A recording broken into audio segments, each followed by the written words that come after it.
Sharon is a tech startup founder and a tech startup advisor. She is the author of the following book, which is Scaling with Soul. Okay. How I built and sold a $25 million tech company without being a you know what. She's a heavy believer in bootstrapping and helps companies establish strong people foundations, creating amazing cultures, which then improves customer satisfaction and profitability. She has the blueprint to help companies start from scratch, to get them to stay close to their core values and build successful businesses. So, Sharon, you have been able to bootstrap your course, you bootstrapped your book, you bootstrapped your company. I assume, I don't know, maybe you bootstrap your clothes, maybe not, maybe yes, I don't know. But I'd say what I'm fascinated about with you is just your ability to stick to it through thick and thin. So obviously the topic today is bootstrapping, and it's also about like finding your dream high value client. So from the get-go, at the outset of this discussion, what I wanted to understand from your side is, what have you found as the most, let's say, reliable strategy or strategies to find your clients whilst actually being possibly a penny pincher, or more someone who's got like obviously, you know, quite lofty goals, but limited resources? So I know it's a bit of a big question, but I just thought that, yeah, just wanted to have your view on what your experience has been. Well, I've always approached it from,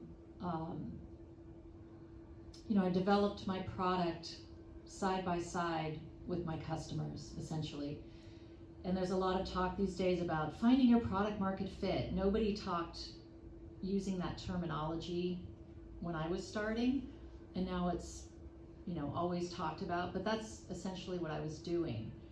I didn't come up with an idea on my own in a vacuum and then say, oh, I'm gonna make a company about this. I was consulting in a field for quite a long time, and I kept seeing the same problem coming up over and over again, and I would discuss it with my clients, and we would brainstorm around it, and then I'd go home and think about it, and I would manually come up with solutions and research for them. And the problem was I was working with marketers in big tech, like the Cisco's, Suns, Oracle's, big tech.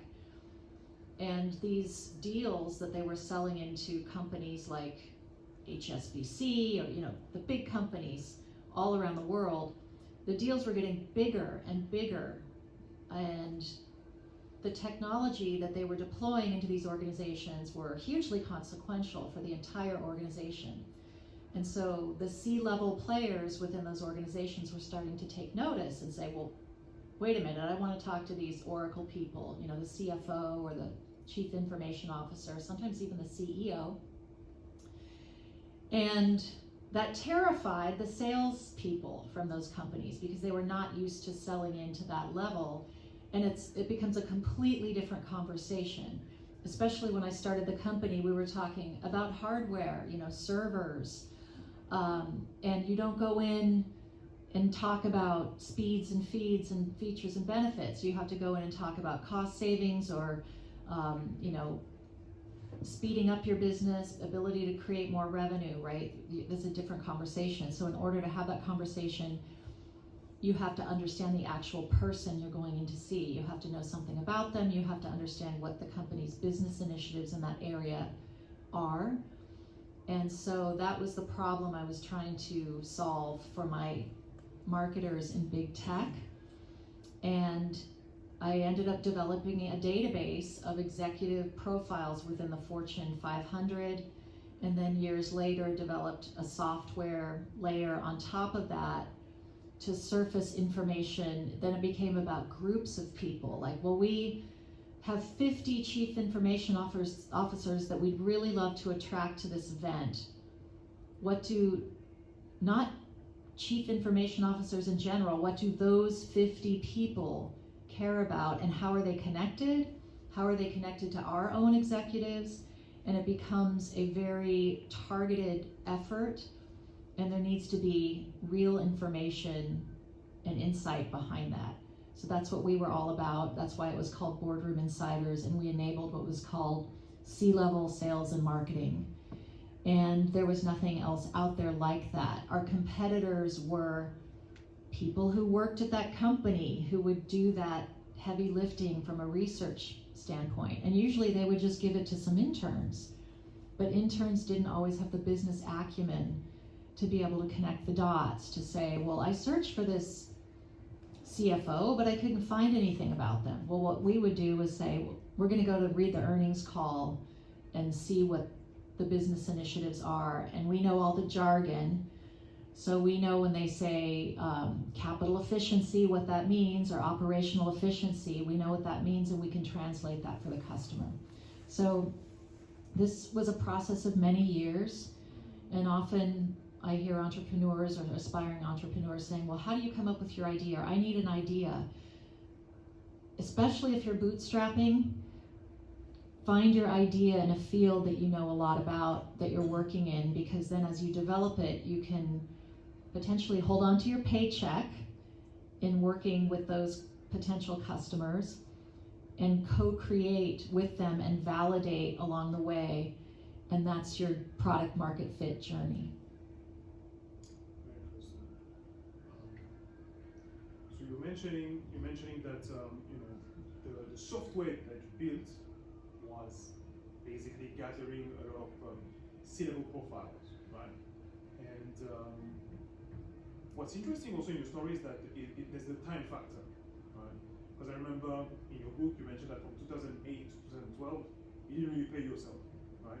And you did know that for you it was kind of common sense to reach out to C-level executives and give more visibility about what is that they do, what are some of their characteristics, etc., etc., in order to have conversations with the company and sell. At the time, if my memory is correct, there was still like things like account-based management and things like that, right, to get into companies. But it's only when the use case of Salesforce, right, that closed the deal that was 9 figures, gave you a bit of momentum and a bit more credibility about what you did, right? So I guess my question is, today, right, because that was 2016, today, would you believe that in order to find your high value dream client, right, would you resort to a very similar strategy should you want to close deals, especially for startups that are bootstrapping? Yeah, you have to identify companies and individuals within those companies who have the problem that you're solving. Because especially if you're bootstrapping, they're probably not going to find you, at least not immediately. If you start solving it, though, the word will get out, and that's what happened with us. We never figured out a marketing funnel. We never figured out what conditions existed to close a deal. But what we did figure out was one customer would refer us to somebody else who they were in some kind of professional association with, because they do kind of the same type of marketing. So I would, even right before I sold the company, one of the things that we would do is we licensed a tool that had all the earnings calls archived, and the most recent ones, which is most important. You have to know what they're currently focused on. And we used to do keyword searches in there,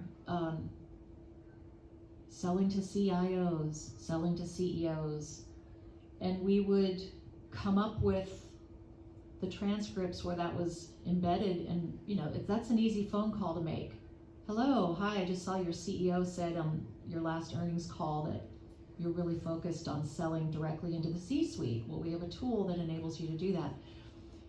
That person taking that call, they kind of have to look at what you're offering, because that's their job. Their CEO has said, this is important to us, so they need to look at it. And it's nice when you can reference your customers. We work with Adobe, we work with Salesforce.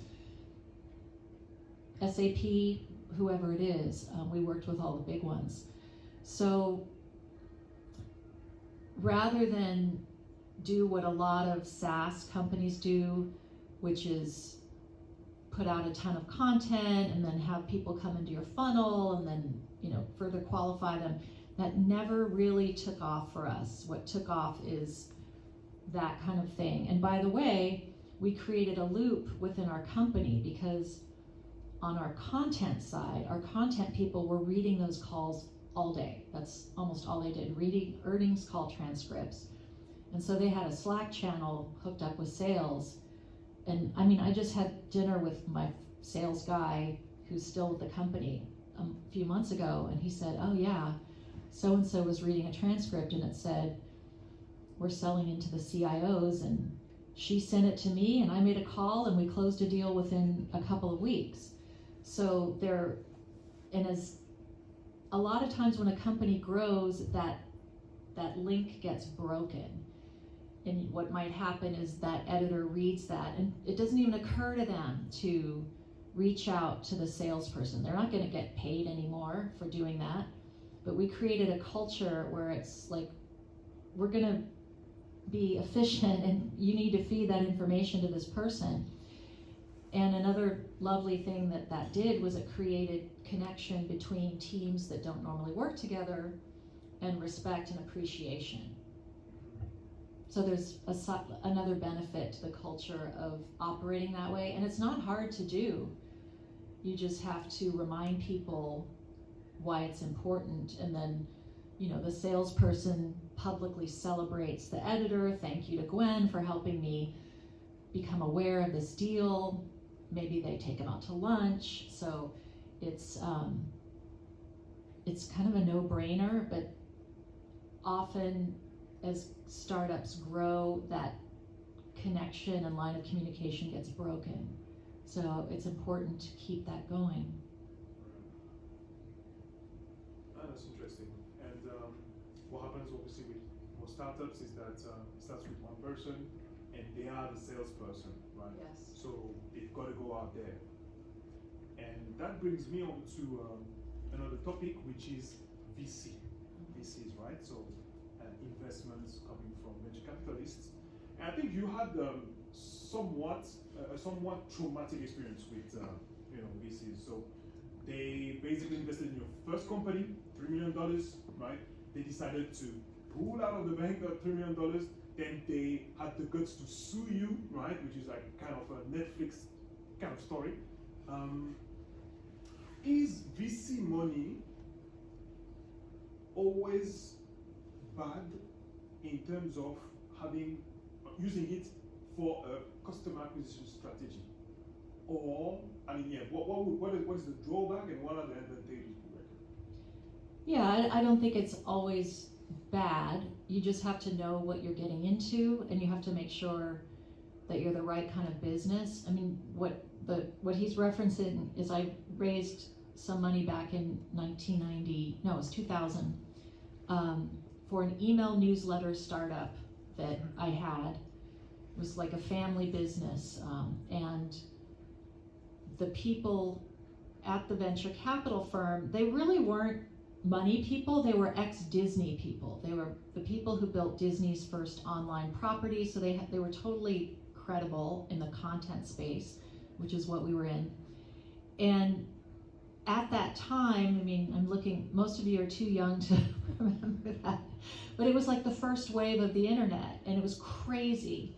And everybody was leaving their corporate jobs and going to work at some crazy startup or VC. So these guys were really like pretend VCs. They came into this firm, they were recruited in because the firm wanted to invest in content companies. And what happened just the same month that we were raising that money, the NASDAQ crashed and all the .coms were going out of business right and left, right in the middle of San Francisco. I mean, nobody had jobs. And so they wanted out and they were going to find a way. And it had nothing to do with the Disney people. They were like our deal people. But the people at the top, the CEO got fired, and the money people probably just said, we're getting out of these deals no matter what, whatever you have to do. And so they had never put in the full $3 million, which deprived us of interest. And what they did is this was the model at the time for what's called an incubator. They take a majority stake. They take like 51, 55%. And they're like, we're gonna take your accounting and your HR and your legal and all that stuff off your plate so you can just run the business, which sounded great to me because I'd been doing all of that and I didn't know how to do any of it. And so you lose that visibility. So I didn't know they hadn't put the full $3 million in, because all of this happened in the space of just a few months. And so we got on a call and they just said, all those in favor of shutting the company down say aye, and they had 3 board members to our 2, so there's nothing we could do. And then they had a process server at the door suing us for fraud, which is a joke. I mean, I didn't know enough to commit fraud. Like, I didn't know much at all. And so then we settled, which is what they wanted. They wanted out of the deal and they were willing to give us some money to settle. So we settled for like $400,000, but they were running our accounts payable and accounts receivable. So I had no idea what we owed. So I just thought, well, this sounds about right. And we didn't personally lose any money, but we had to shut the company down. And the lesson I learned was that I didn't need VC for that company. I mean, the rule of thumb in the United States, I don't know about here, but unless you have a total addressable market of $1 billion or more, you don't raise VC. There was no way I was going to build $1 billion email newsletter company. So the reason I raised is because everybody was doing it, and I didn't know better. And so I got lucky, I thought, and I was able to raise, but it killed the company. And I'm looking back, I know I probably could have bootstrapped that company and sold it for something. And so that was a real lesson. And so when I started Boardroom Insiders, I said, I'm not gonna do that, but the costs of creating the Boardroom Insiders product were higher. And so I did raise some angel money. And I think the sweet spot, at least for me, was having a little angel money and some good advisors that come with that money, and then bootstrapping. Because you can raise angel and still bootstrap, it's still the same thing. You're still preserving your capital and you're trying to get to revenue as quickly as you can.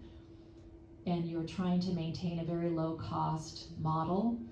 So when I started, I was working from home and I had some contractors and that's it. I didn't have full-time employees for 8 years except for my partner.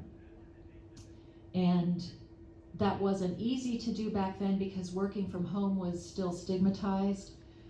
I used to pretend I was in an office, and I was still, I still had one foot in the consulting. So I had that money coming in to support my family.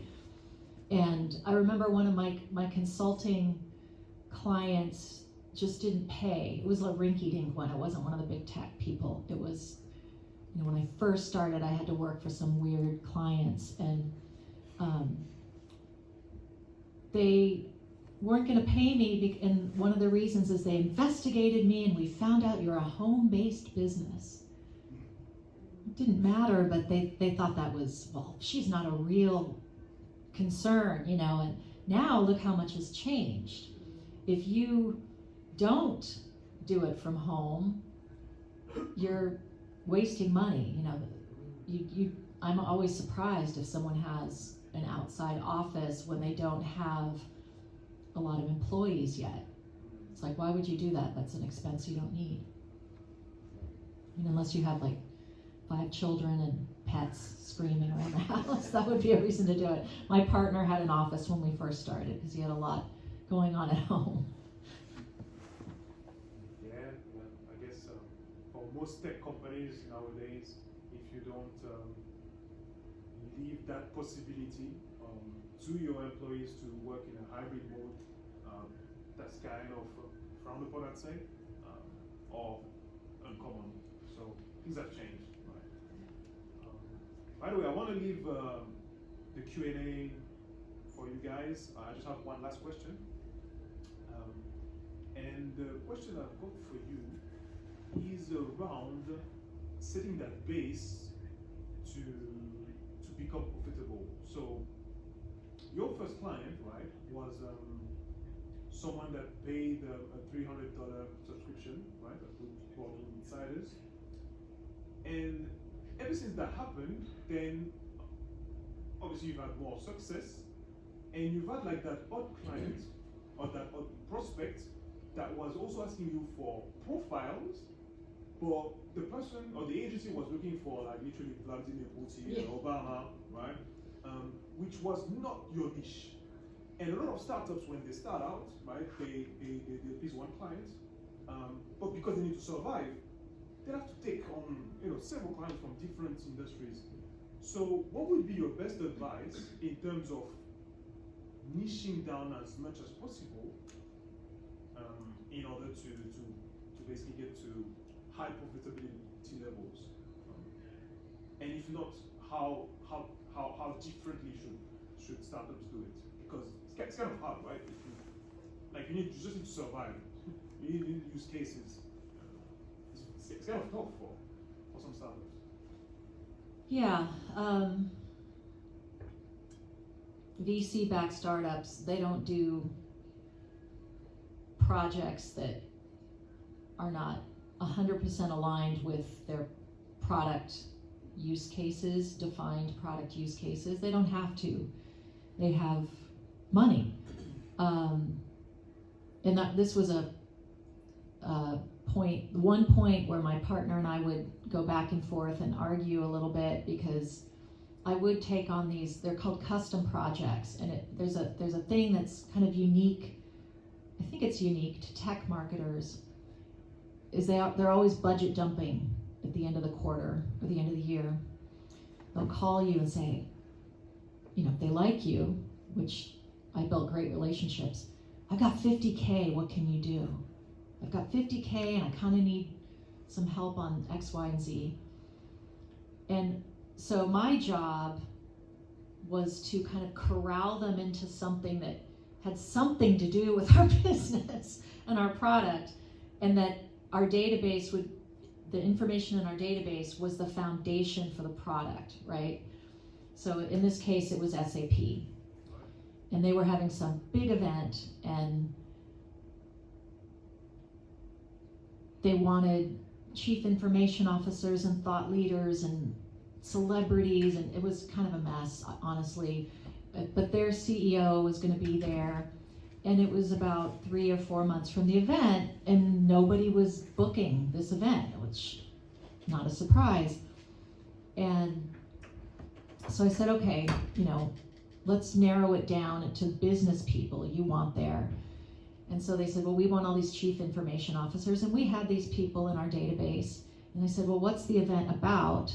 And they said the event is called Models of Innovation, and what that means is, how do big enterprises innovate? It's hard for them because they're so big. So they said some of them collaborate with universities, some of them have an internal venture fund, some of them have like a little, at the time they called it like a digital lab off to the side.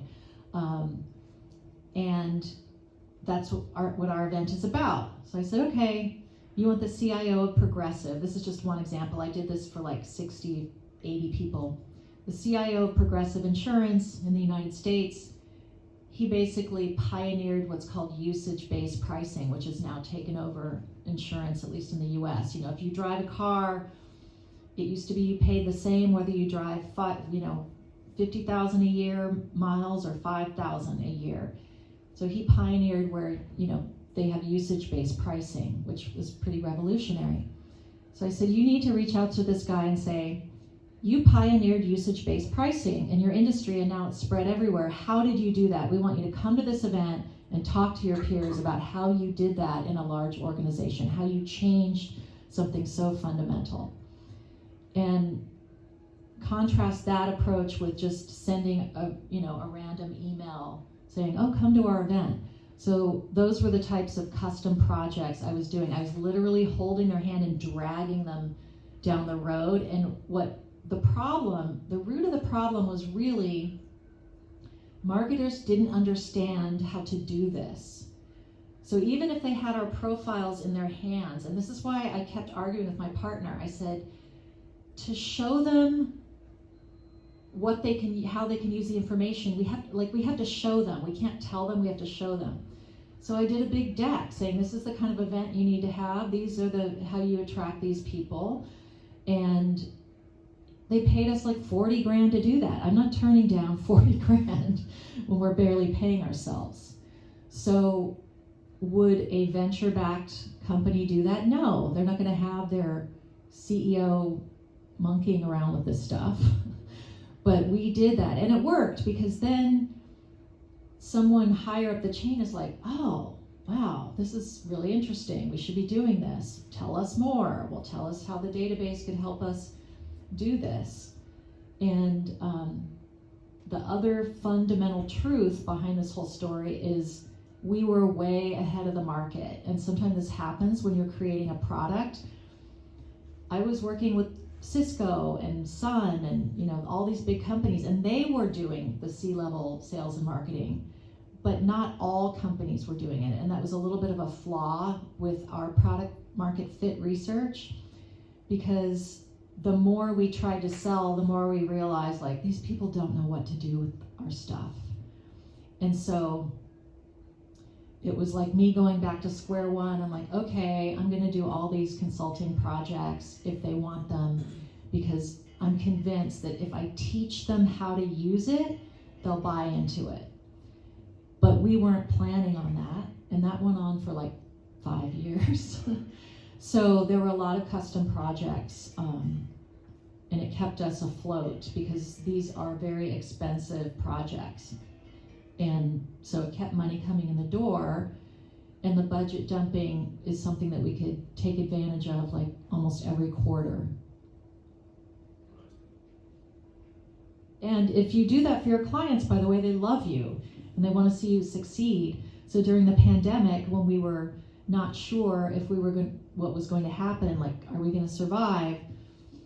We actually did great. We doubled in size, because all these marketers, they couldn't do their big physical conferences. So they would give us some of that money, because their CEOs were stuck in their houses having like 12, 15 meetings a day with all these people, and they needed insight on the people they were meeting with. So we did quite well with that. Right. So you did quite well with custom projects. When was the point when, and I promise after your questions, guys, my last question. So when was the exact point when you felt that, okay, now I can niche down? I don't need those custom projects that are not necessarily aligned with my vision. I turned the custom projects into software. Right. Because I got, I think it,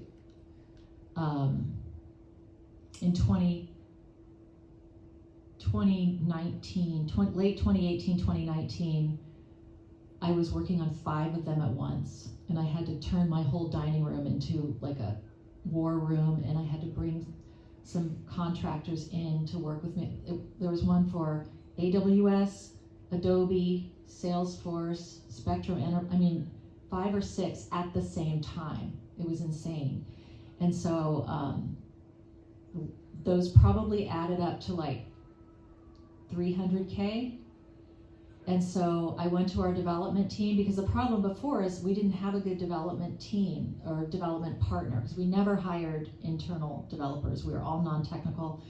And so finally I had the right firm I was working with, and I said, I'm going to do these 5 projects, and while I'm doing them, you need to develop this software side by side, and we're going to test the output and calibrate it. And at the end, we're going to have software. So by October 2019, we had the software ready. And then I never had to do that project again, those projects again, because you could just push a button and do it. And it was such an easy sell. I mean, this is another thing that really worked about our journey, because our customers had been paying 30, 40, 50, sometimes 70 grand for these projects, depending on how big they were.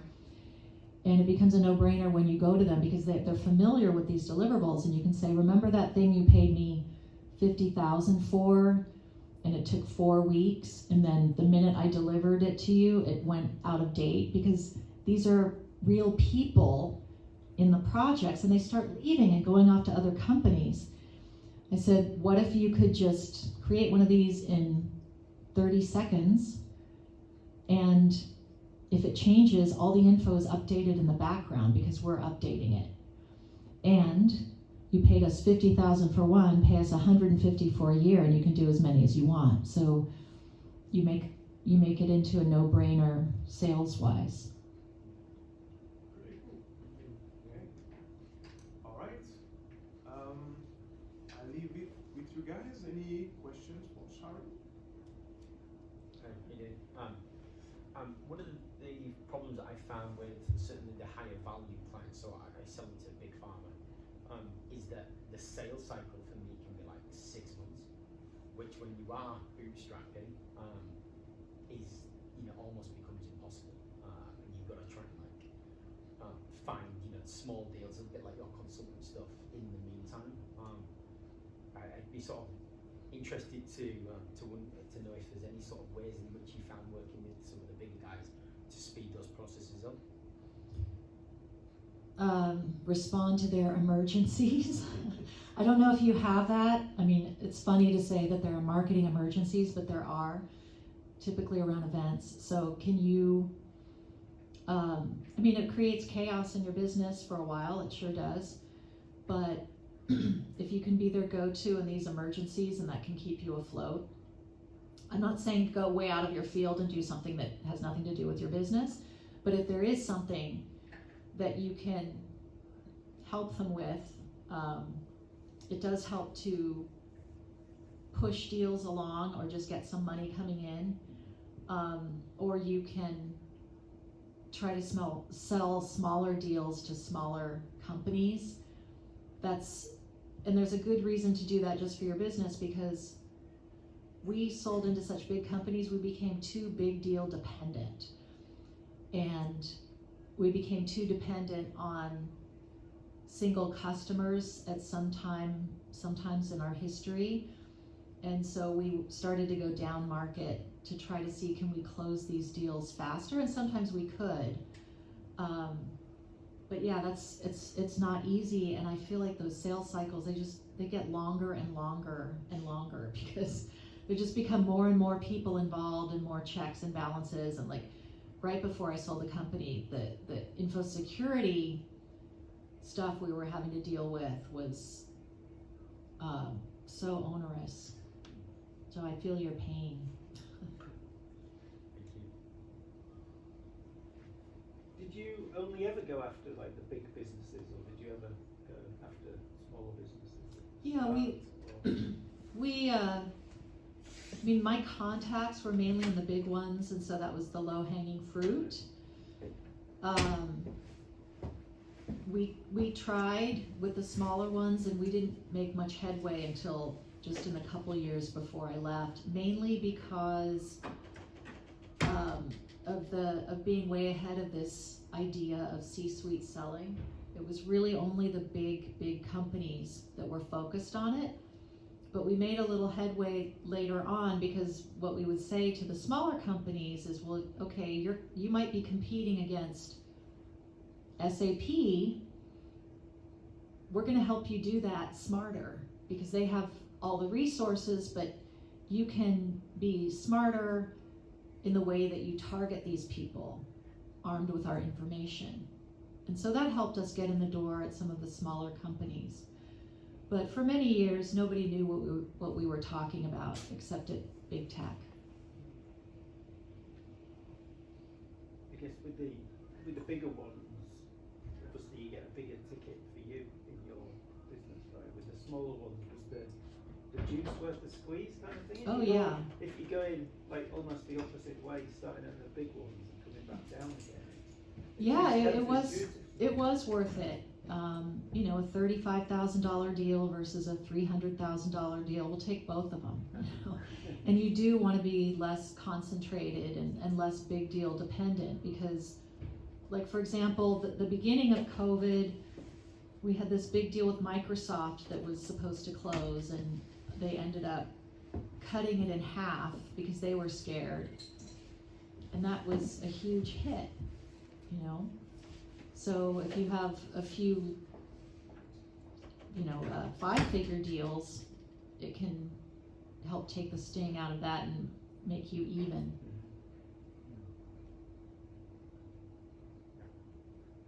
Any more questions? Yes. I'm just curious to know a bit more about your background and what brings you to the UK and Leeds. So the reason I wrote the book and that I intentionally like to get out of San Francisco and Silicon Valley where I live is because that's where this information is needed the most. Inspiration is needed, information is needed. In my neighborhood, in my region, like nobody cares what I did. They like pat me on the head, oh that's cute.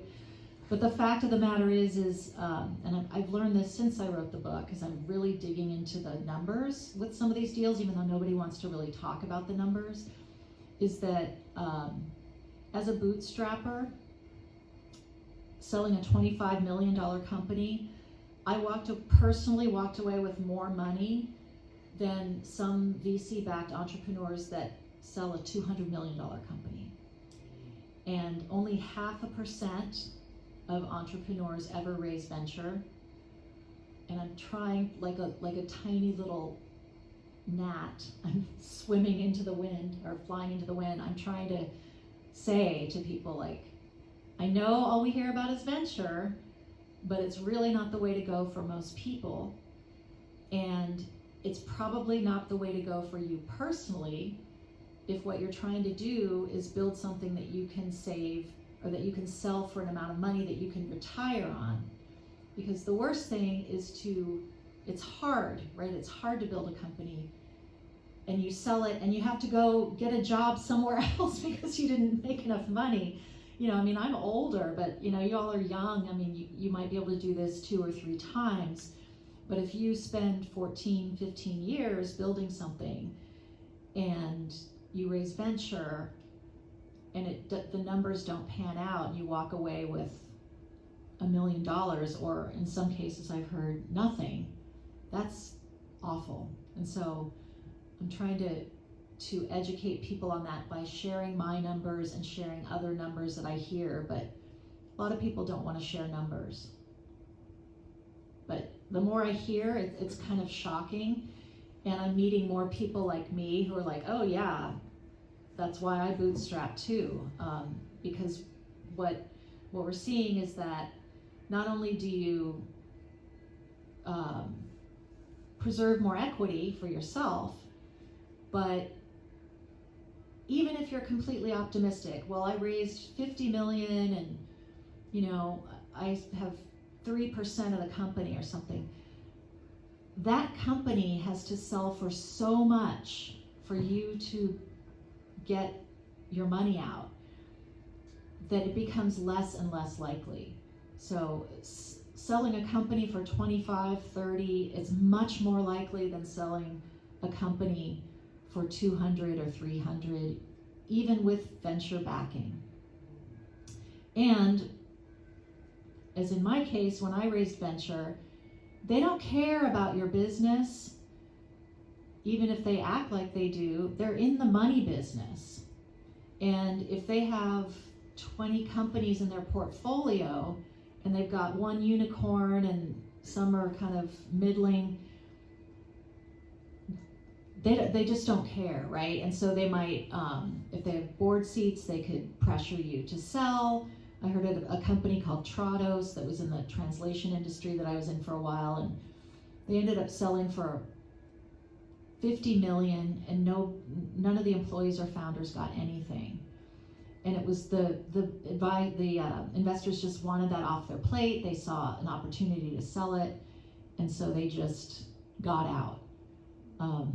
So my background, to actually answer the question that you asked, I did not grow up in a family where people went to college, that people were not in business. I mean, my mom did end up getting into tech she just got this lucky break. And in the 60s, computer work was women's work. It was considered clerical, and so that's how she got into it. And so I didn't even have my first job in business till I was 30. I mean, I got a good college education at UC San Diego, but the people in the Valley are like Stanford, Harvard, MIT. All the people basically come from the PayPal.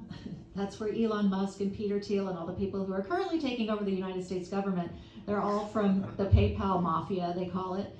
And you can get in by like working at Google or Facebook or one of the big, but if you're not born to that, they don't want you, right? They're not interested. It's not available to people like me, and so you have to find another way in. And there are lots of people who are, and since I sold, I'm meeting so many entrepreneurs, a lot of women, in fact, who are just quietly building something cool for themselves. And they might sell it for $600K or $1 million, and then they go and they build something else, and then they sell that. So there are no headlines about this stuff, but you have people who are building wealth for themselves. And by the way, they're really nice people, and they care about their teams. I do some coaching where people can book an appointment with me to dig into some issue, and one of the most common things that people want to talk to me about is my employee benefit strategy and the phantom equity plan that we created for our employees so that they would get a nice bonus when we sold the company. It's really easy to do, and you don't have to set up some big stock option plan or anything. So there are great entrepreneurs out there like you all who are doing it outside of the headline grabbing ecosystem, and maybe here that's London and Oxford, and maybe that's what that looks like here. I don't know, but I just worry that there are a lot of talented people that quit before they even start because they have people like venture capitalists saying that's not going to work. No, we would never fund that, because I heard that a lot, and you shouldn't let it stop you. I mean, really, there are going to be all kinds of naysayers when you try to do something on your own, including people in your own family who are just scared for you. It's not that they don't believe in you. My mother was terrible, and it took me till I was 40 to realize it was coming from a place of love. She was scared. She grew up in extreme poverty, and here she pulled herself up, and so I could go to college, and I'm like, well, I'm going to go off and do this thing. And so I think the only real naysayers you need to worry about are your customers. If your customers are naysayers, then you've got a problem. But as long as they love what you're doing, you should figure out a way to keep going. And I'm just a big fan of angels and angel money.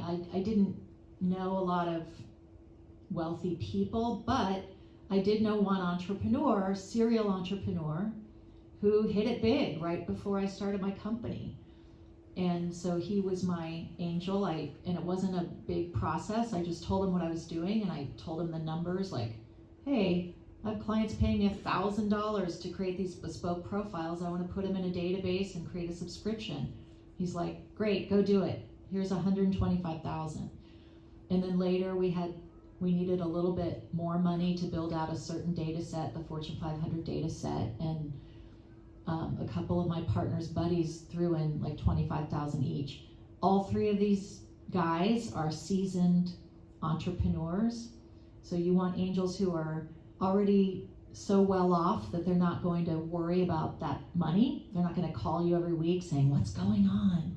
You want them to leave you alone because they're not going to miss it. You want them to be entrepreneurs so that they understand what you're going through. And you want them to pick up the phone when you call and give you advice when you ask for it. So those are my 3 rules of angels. And you can find them. So I love that angel bootstrapping combo. Where do you find them? Well, my number 1 tip for entrepreneurs is do stuff like this all the time. And be really clear on what you're doing so you have your elevator pitch down. And I was not very good at this, admittedly. I'm not a great salesperson. But the more people you come in contact with, the more people, will be exposed to what you're doing and potentially partner up with you. I felt stuck. A couple years into creating this company, I was still on my own, and I felt very stuck. I didn't even know what I needed, and so I just decided I'm going to call. Back then we call. Now you could just LinkedIn or message or go to something like this. I said I'm going to do something every single day that puts me in contact or conversation with one person who I think needs to know about what I'm doing. So, someone in the industry I was going into, the data industry, for example. And so I did it, and through those conversations, just 1 month, I found my partner, business partner, 2 angels, and a vendor who cut our costs by 60% by offshoring some of the research that we were doing. And so it works, and it's not the people in your network, although in the case of my first angel, he was in my network, but usually it's not the person in your direct network, it's someone in their network who will have what you need. And, over the years, an accounting firm, a law firm, M&A banker, all these people we found through my network or my partner's network of networks. Because you're not going to find anyone just sitting behind your desk. I would love to, but that's not the way that it works,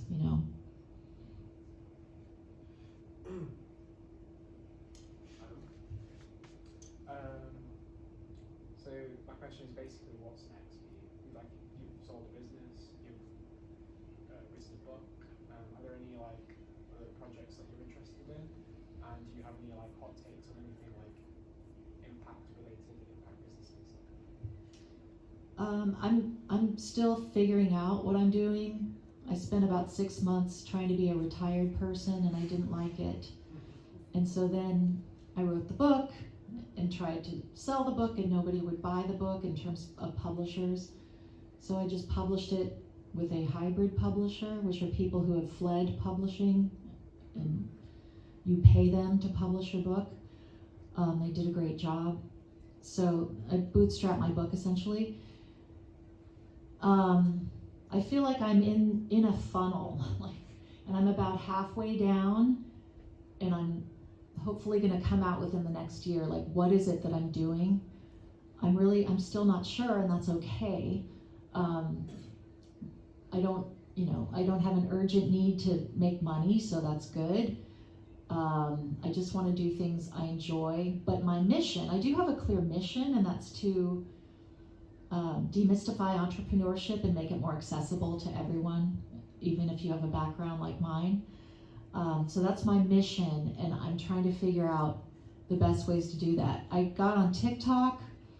I made a video that broke down my deal in terms of how much money it was and where all the money went.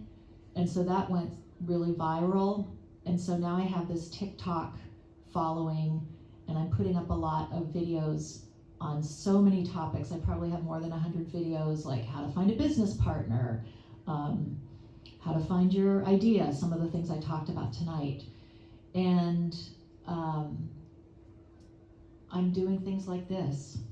And I'm not charging a fee or anything. I'm just experimenting and seeing what comes of it.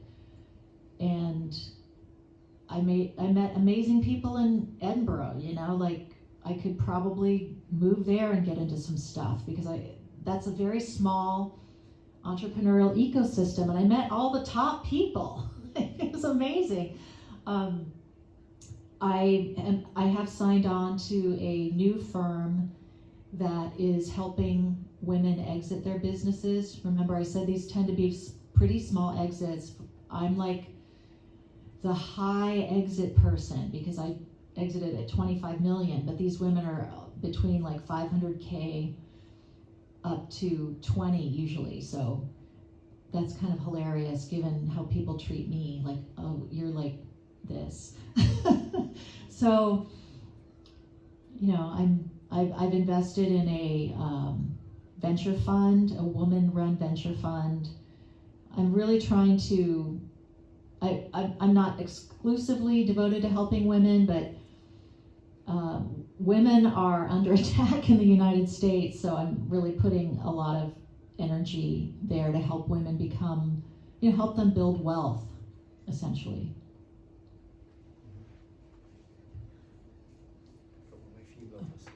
So you mentioned that you had one investor to begin with, and then you had 2 or 3 afterwards.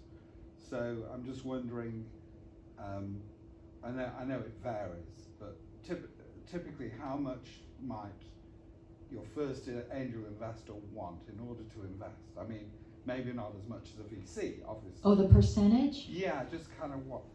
It was so funny because he's like this guy, he's like, yeah, super nice guy, but he's busy, so he's just like in and out.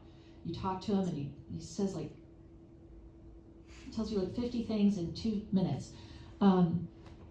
He said, yeah, I'll write you a check for $125,000. I want 10%. And if you ever take more money, I want to keep my 10%, so I'll put in more. So he put in the 125 for 10%. I mean, I didn't really have a company yet, so I thought, well, that sounds good to me. That's, you know, $1.25 million valuation. And so then, is that right? Yeah. So then we raised $25K each from 2 of my partner's buddies. And so he put in a little bit more, but then he forgot. I mean, this guy has sold, I don't know how many companies, Andrew, like 3 or 4 companies, and now he's the CEO of a public company. So when it got time to sell, he got super excited because he loves the deal. Like, he just loves it. So he's running a public company. He actually was going to do an IPO the same week that we were selling. But he kept calling me because he loves, you know, he just loves this stuff. And he called me, he's like, okay, what percentage do I have? Like, he didn't even remember because he's made other investments too. And he actually told me, he's like, I invested in 10 companies after my first exit. You're the only one that's still around. And he would tease me. Because we were at 5 million ARR, annual recurring revenue. And he's like, 0 to 5 million in 14 years. Because in his world, that's just nothing, right? But I think that's why he liked it so much, because he knew, like, all I had was him and these other guys. I didn't have venture in that world that he runs in. And he thought it was amazing. So yeah, he takes my call. I mean, he invested 125 and he got back almost 2 million. But it took 14 years. Yeah. So yeah, it was just random. He said, I want 10%. I'm like, okay, that sounds good. So it sounds quite casual, really. It is casual, and they all got convertible notes. So they held convertible notes for 10 years. Well, Michael held his, I think we did like I don't even think we had much paperwork for Michael, which is crazy in the beginning, but when the other 2 came in, we did formal convertible notes, and the drawback on that is you have to pay interest on those notes, but all 3 of them just said, just pay it when you can. And so we did. I think we waited another 5 years, and then we started paying off that interest that we owed them because we finally had a good cash flow. And then like 6 months before we sold, we were already looking at the process, and we said, you guys need to convert now because we think we're going to sell. And so they converted it. So it was very clean from a legal standpoint. We didn't have to spend a ton of money on lawyers. And from the buyer's perspective, it was just a very clean cap table. So our deal closed in 4 months. And that's what you want if you can do it. You want a very clean cap table with, you know, no lawsuits or anything like that. So, did you plan to do the exit, or how? Oh, did I plan to do the exit? Well, when I started the company, I thought hopefully I could sell this at some point. And when my partner came on board, that was absolutely what we wanted. We knew we may not get there. So our first choice was we would exit someday. Our second choice was we would have a very nice business where we could each pay ourselves like $500,000 a year or something nice like that. But it wasn't clear for a very long time if either of those things would be possible. But what happened was in around 2019 and especially 2020 with COVID, and there was all this kind of like private equity money and VC money, and there weren't deals happening, so they started to go down market, which means instead of looking at companies that were 10 million in ARR, they started looking at 5, and we were about there, we were close to it. And I don't know, I feel like you get put in some database somewhere when that happens because people start calling you. And so we started getting a lot of outreach from private equity in particular and started talking to them. And in April 21, one of them called us. We had spoken to them twice before and they had our financials, we're under NDA, and they said, how's it going over there? And I said, well, we're doing really well and not thinking of selling. And they said, well, that's too bad because we could give you a term sheet for $48 million today. I went, oh my gosh. And my partner and I, we were on opposite sides of the country, and I just happened to be in his office that day. And so I said, we have to think about this. So I called Michael, my angel, and he said, they're so full of shit. He's like, I don't even know why you listen to them. He said, they're going to throw out this big number. Then they're going to start chipping away at it. They'll get you down to 20 million and you'll take it because you'll be exhausted. He said, you shouldn't even waste your time. And I said, well, and this is something my partner and I've been talking about, we knew that there was going to be a big tech crash. I've lived through like 4 of them. And it had been a long time. Tech had been flying high. We had a team in Russia. We knew this Ukraine thing was kind of on deck. And so we were really thinking like, we need to get out in the next 18 months. So I told Michael that, and he said, well, okay, well, if you really feel that way, you need to hire an M&A banker and run a process. So I said, okay, and then I hung up and I went back into Lee's office and I said, what's an M&A banker and what's a process? Because I had no idea. And so Lee has a banking background, so he said, it's like a realtor. Instead of selling your house, they sell your business, but they kind of do the same kind of process. And so he said, you have the most to win or lose from this process, so you need to run it. So I said, okay, and I figured it out. And, I was very careful in the way I approached it and interviewed a lot of bankers. And then the most important thing that I did is I interviewed a bunch of their clients who had exited. I interviewed maybe 12 different entrepreneurs for an hour each. And they love telling their stories. And they're so excited for you because you might have an exit. And so they're excited and very kind. And it ran the gamut from people who absolutely knew nothing and had been keeping their receipts in shoe boxes for years, which due diligence would be a complete nightmare, and it was, to people who maybe had exited before and were very savvy. So I got the full range of information from these folks and chose a banker, and in 4 months we were done. And they did a good job, but even with this good banker, there sometimes comes a time when you think maybe their interests are no longer aligned with yours completely, and you have to take control of the process, and that happened to me. I knew that they had, our deal was 20 to 25, and they were dealing with 120 million deal. And so when Euromoney, a British company, bought us, they offered 20, and they were really pressuring me to take it. And I didn't want to take it. I wanted 30. And so I called Michael. And he said, well, what do you want? I said, I want 30. And he's like, well, then go get it. that gave me confidence because he wasn't like, oh, I don't know, Sharon. He was like, go for it.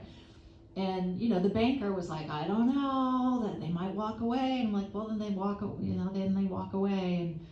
And they came back with 25, which, can you imagine?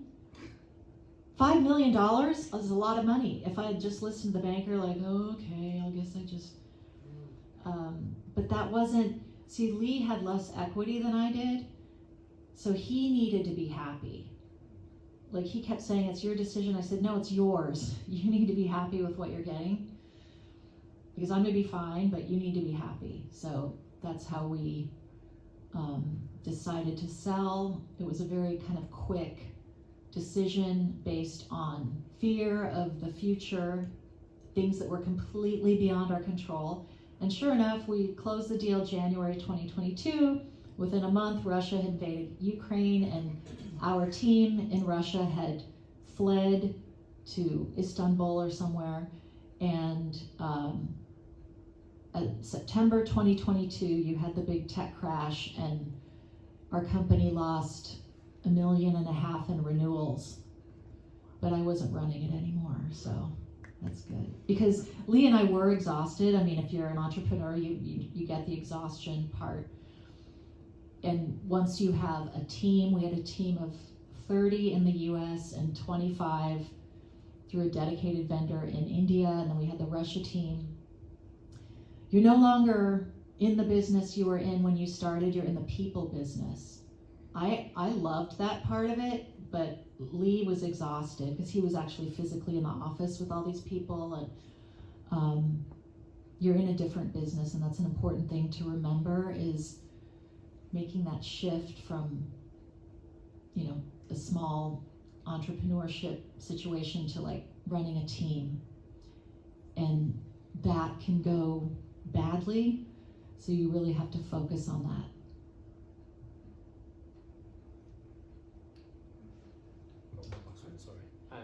So I've had both good and bad experiences with investors in the past, and I think you have had a lot of insight in regards to working with VC. I've looked at the VC stuff. I understand like the economics around it, and I don't think it is a good fit for early stage. One of the things that I'm exploring now and seemingly getting a bit of headway with is actually revenue share partnerships with already established brands. So I'm reaching out and I'm speaking with Rolling Home, the final fintech platform. Also like United Healthcare, these kind of guys. In so much so that it's actually, I'm actually setting up a seat already, because that's where I'm getting the most traction. But similar to what you said about the VC stuff, have you had any sort of experience on the partnership side, and maybe what a good deal and a bad deal look like? We never put together any successful partnerships. I think the challenge was, and I don't know if you're finding this as well, when you're small and they're a behemoth, it's just, you have no power in the partnership unless you have something that is going to make them more money. It's just a no-brainer, and if you're in that position, that's awesome. But our conversations would always be, they would go as follows. The big company would say to us, oh, your stuff is so great, and wouldn't you like it to get it in front of all of our customers? Can we just integrate your data into our database, and then you'll get a lot of exposure, and then they'll come and buy a subscription. So they didn't want to pay us anything, but they wanted to, hoover up all of our data and put it in their product. And so we could never come to an economic agreement with those partners. Even with some of the smaller partnerships, it was the same issue. And also there were technical hurdles when you're talking about a big company. The hilarious thing, all these customers would say, you need a Salesforce integration. And this isn't exactly a partnership, but it's an integration. You need a Salesforce. Okay, so we came up with a Salesforce integration. Salesforce didn't even use it because they had so many projects backed up to get integrated that we were like number 1,000. And so even Salesforce didn't use our Salesforce integration. So just be careful. hopefully you have something that they want so much that they'll make it worth your while. But that's always the thing I ran into with, oh, we want to talk to you about a partnership. But we would always have the conversation, because that's also code for, we want to check you out in case we want to buy you sometimes. So just to take it back to what you were saying earlier about the deal when you got the angel investment, what do you, I mean, that to me sounds like a very good deal, and the speed with which it happened kind of thing. And I'm kind of new to this environment as well, so I don't quite know the situation in the UK, but it seems that the US is kind of ahead of valuing startup businesses compared to the type of deal that you might get in the UK. Is that true, false? Do you have any Maybe. ideas about that? Yeah, I mean, I really dug into this in Scotland when I was up there for a couple days, because I did meet with so many people.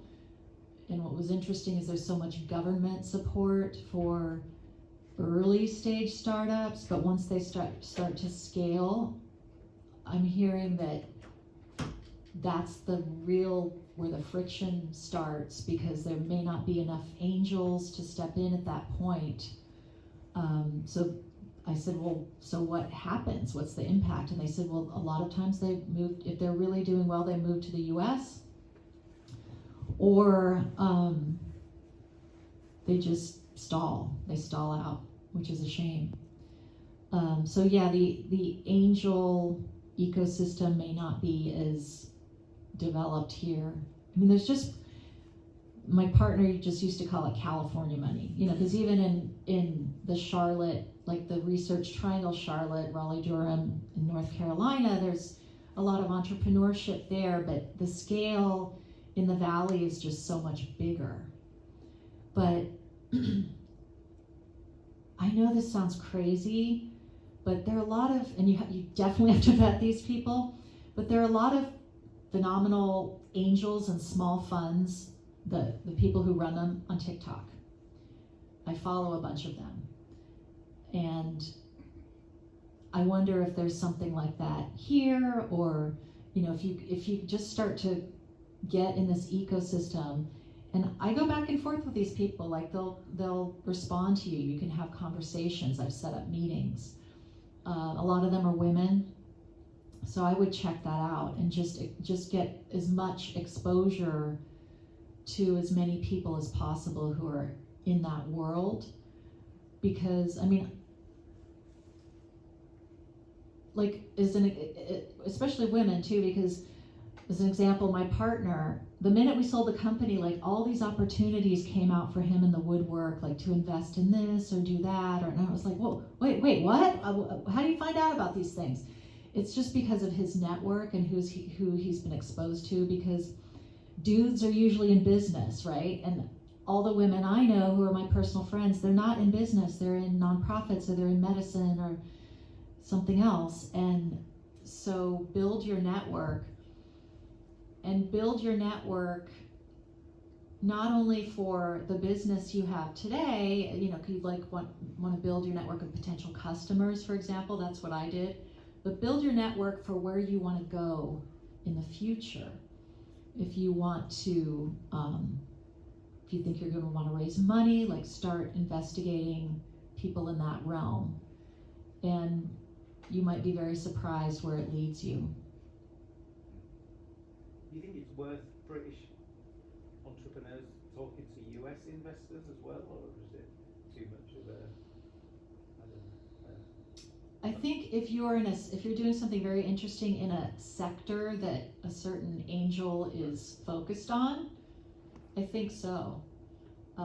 Like I have conversations all the time with people from other countries who are doing something that could like be layered onto Boardroom Insiders, the company I created, because they're probably hoping for an introduction or something. And I always have those conversations because I want to know where that particular type of product is headed with AI coming into play. As Michael told me, he's like, Sharon, they're probably going to screw up that company. We can buy it back in 3 years and then we can build it up and sell it again. I mean, stuff like that happens. So I like to keep my eye on my sector, even though I'm no longer in it. And I'm not going to invest because all my investment dollars are deployed right now, but there are all kinds of ways that, I could refer them to somebody else, or I could refer them to the company that bought my company. You should take a look at this, right? So that's why it's good to have as many conversations as possible. And some of them will be duds, and you just keep going and forget about it. Just conscious of time. How are we doing with time, Jack? Yeah, okay. You're good, right? Any last brave question? 31, no. Could you talk about about exit plans, like in as easy language as possible? Exit plans. Well, you should be thinking about your exit from day one, and it sounds silly because you have to be thinking about so many things, but just little things like having your paperwork together and having it organized in one place. And I am the worst with this kind of stuff. I hate paperwork. I don't think I found my original paperwork until after we had already sold the company. But luckily my partner was very on top of that stuff, so we had all the digital copies.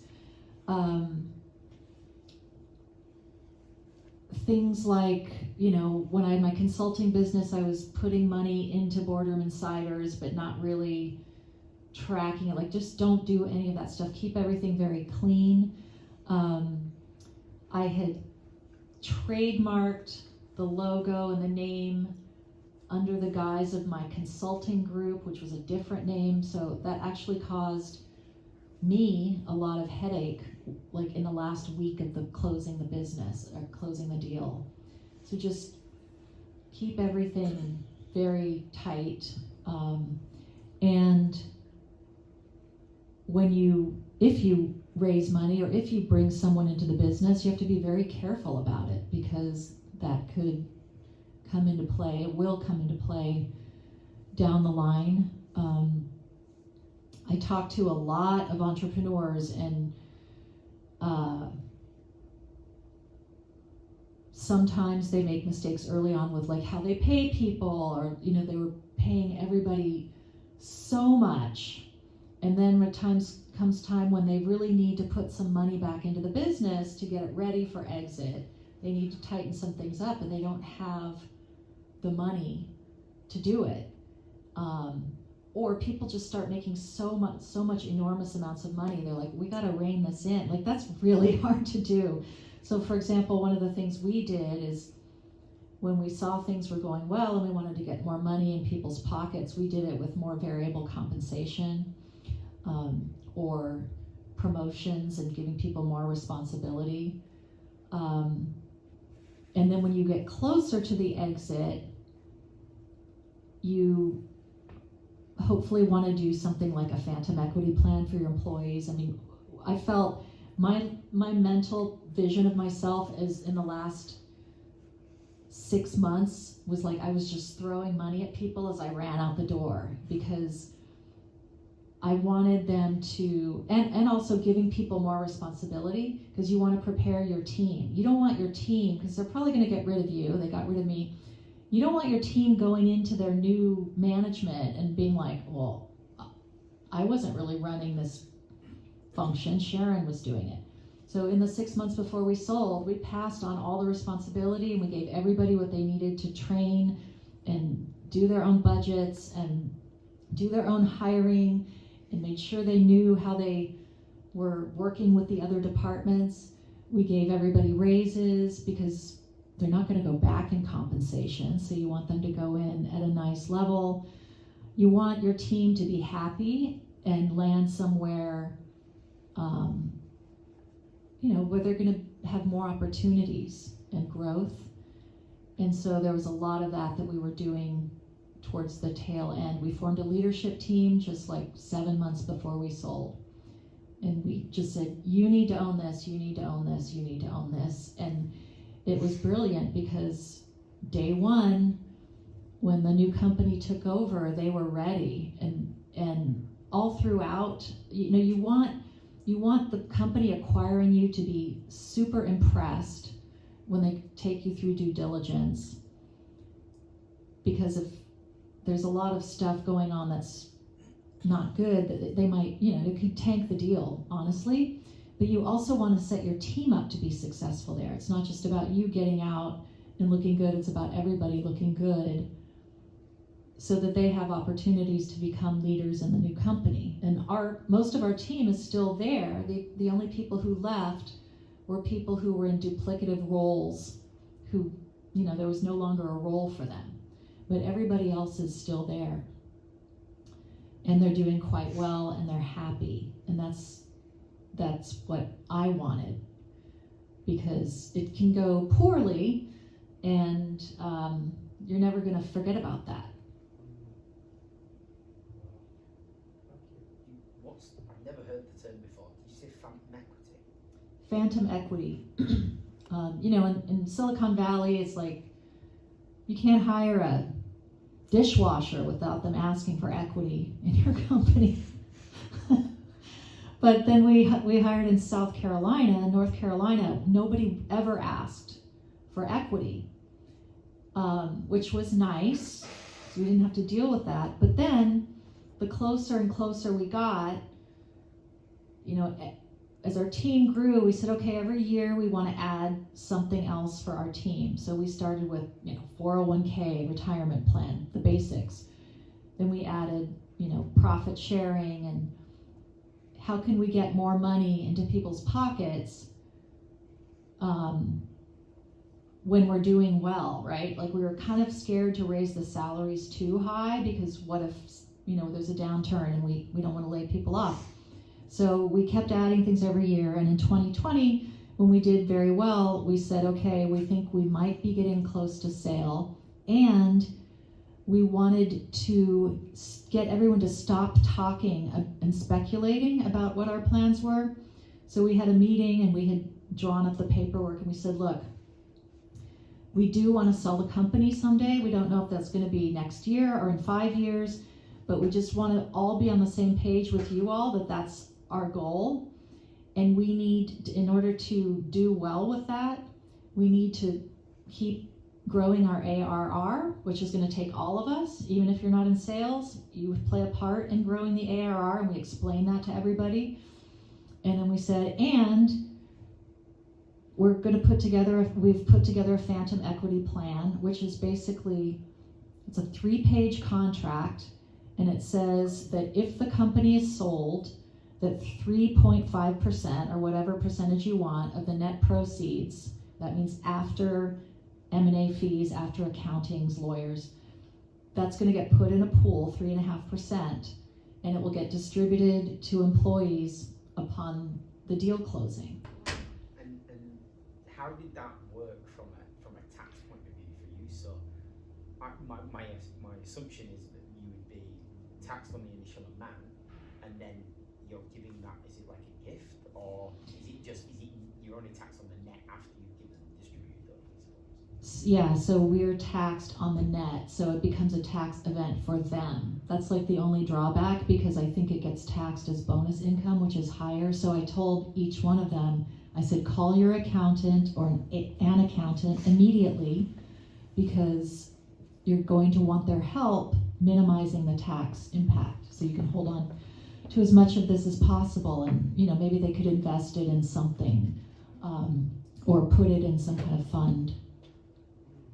And a lot of our folks were so young, they didn't even know what we explained the phantom equity, this is how I was when I was I was even older. I was 30 and my boss was talking about a 401k and I was like, okay, well, whatever, I guess I'll do it. I don't understand it. So a lot of these folks were in their early 20s and they didn't really get it. So those conversations were funny because people, I think, have been so beaten down, they just assume they're not going to get anything extra ever. So I told this 23-year-old kid, I'm like, so remember the phantom equity? And he's like, oh yeah, so I'm not getting any? And I'm like, no, you're getting all of it. And he was so happy. So yeah, I love that plan. I don't know if you could do something similar here in the UK, but stock option plan is complex, and people who don't understand it can actually get themselves into a lot of financial trouble by exercising at the wrong time, even if you try to educate them about that. I mean, Andrew and I were in San Francisco in the 90s, and we knew people who got in a lot of trouble doing that, because the value drops after you exercise, but you're responsible for the taxes at the amount when you bought them. So it's a horror show. Okay, just conscious of time, although I don't have my mobile, I don't know what time it is. Well, 8:05. 8:30. 8:05. Yeah, well, Sharon, I personally love your stories, and I guess the audience also share that delight. Thank you very much for being here with us, with Andrew. I wish you could, be around the UK more frequently. Right? I love the UK, so I'll probably be back. And we have virtual now, and I talk to people here all the time. Right. And over message on TikTok. Sounds silly, but TikTok is good for a lot of business things. Sounds like, yeah, looks like it's probably not the era to be camera shy. Right? Hmm? It's probably not the era to be camera shy.